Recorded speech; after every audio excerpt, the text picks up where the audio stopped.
लाख रुपये पीक विमा वितरण बाकी आहे. वर्धा जिल्ह्यासाठी 116.15 कोटी रुपयाचा पीक विमा मंजूर करण्यात आला होता. त्यापैकी 113.83 कोटी रुपये शेतकऱ्यांच्या खात्यावर जमा करण्यात आले.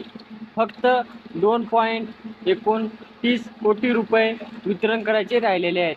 त्यानंतर बीडमध्ये एप्रिल 2025 पर्यंत बीडसाठी जिल्ह्यासाठी एकूण 282 कोटी रुपयाचा पीक विमा मंजूर करण्यात आला होता.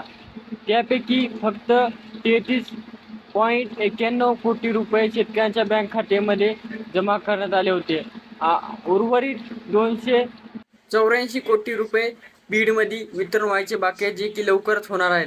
जालना जिल्ह्यामध्ये 196 कोटी रुपये पीक विमा मंजूर करण्यात आला होता, परंतु अतिवृष्टीबाबी म्हणून कृषी विभागाकडून मिळालेल्या माहितीनुसार या जिल्ह्यातील शेतकऱ्यांना खात्यात अद्याप 1 रुपयाही जमा झाला नाही.